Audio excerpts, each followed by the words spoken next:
Yang Berhormat Damansara. Masih Datuk Yang Ketua. Datuk Yang Ketua. Saya tak hantam Datuk Yang Ketua. Saya hantam kerajaan sebelah. Punca utama kegagalan kerajaan untuk menangani krisis COVID hari ini yang tidak disebut langsung oleh pihak menteri ialah sebab kerajaan telah pun lewat membuat tempahan membeli vaksin daripada syarikat-syarikat vaksin. Negara seperti Amerika Syarikat, United Kingdom, Israel dan jiran kita Singapura.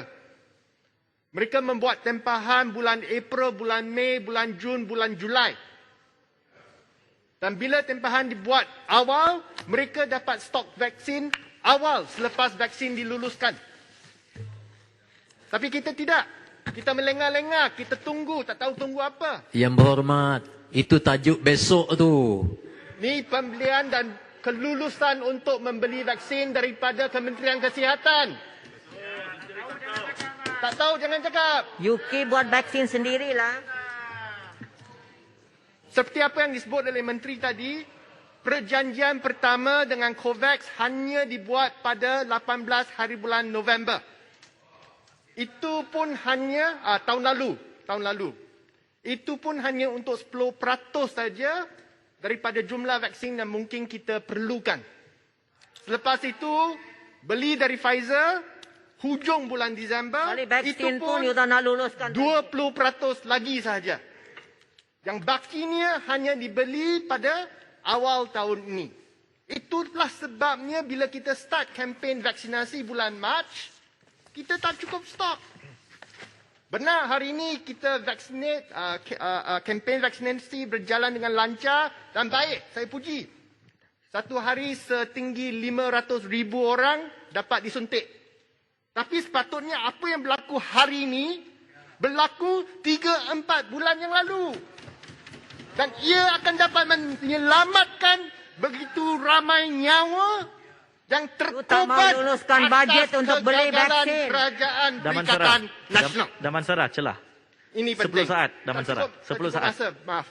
Saya ada 2 poin saja. Saya nak tegaskan 2 poin ini. Ini poin yang pertama. Poin yang kedua. Masa MCO ketiga bermula pada 24 hari bulan Mei tahun ini. Sepatutnya selepas adanya MCO, pihak Kementerian Kesihatan mempertingkatkan kerja-kerja untuk membendung penularan COVID-19. Tapi apa yang kita lihat?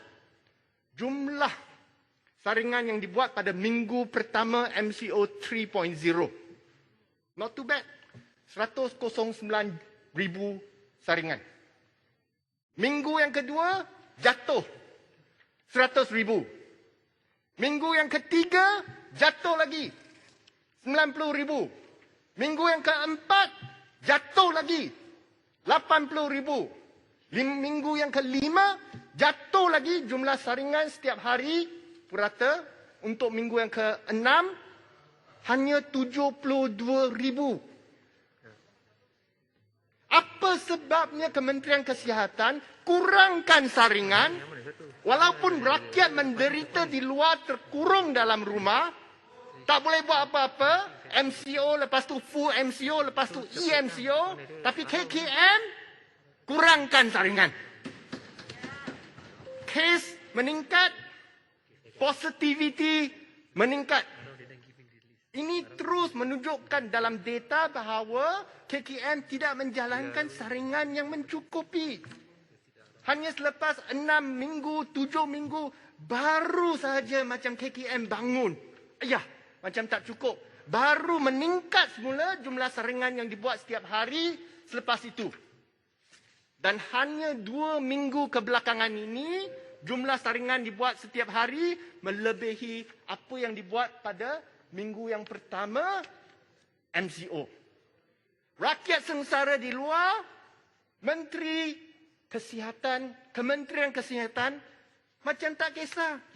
Macam sudah ada MCO, terus COVID akan fly to Spain. Dengan secara automatik. Tak akan terjadi. So, Kementerian Kesihatan perlu menjawab apa sebabnya. Okay? Mereka telah pun tidak menjalankan saringan yang mencukupi semasa MCO yang menyebabkan hari ini kita menimpa krisis sebegitu besar hari ini. Mereka tak faham dasar. Mencelah tak? Tak faham Menteri, strategi. saya ada baca plan pemulihan yang telah pun dibentangkan, PDF yang diedarkan semalam. Dan saya baca ada bab strengthening the healthcare response to the pandemic. Dan to be truthful, saya baca, saya ada rasa lega sikit. Macam kerajaan ni ada dengar pendapat daripada pihak sebelah sini dan Lega. masuk dalam plan. Lega. Dia kata dia akan buat emphasis FTTIS. Find, test, trace, isolate and support. Dia akan menjalankan test yang lebih banyak. Saya baca. Mass expansion of testing through government and community effort. The government will continue mass testing on all high-risk areas dan lain-lain. Dia akan buat semua ni. Tapi bila saya baca plan pemulihan ini, dan saya dengar ucapan daripada menteri pagi ini, macam berbeza. Apa dalam plan pemulihan yang disediakan oleh, saya rasa, Menteri Pemulihan, iaitu Menteri Kewangan, dengan apa yang disebut oleh Menteri Kesihatan, jauh berbeza. Menteri Kesihatan tak cakap banyak tentang testing strategi. So, saya harap ini bukan dua kerajaan yang duduk di sebelah sana. Adakah pihak Kementerian Kesihatan akan mengikut apa yang ada dalam plan pemulihan ataupun Kementerian Kesihatan akan menjalani plan dia sendiri, tak kisah apa yang telah pun dibentangkan semalam. So, kita harap pihak menteri akan menjawab nanti soalan-soalan yang saya bangkitkan. Terima kasih. Boleh mencelah. Satu perkara lagi.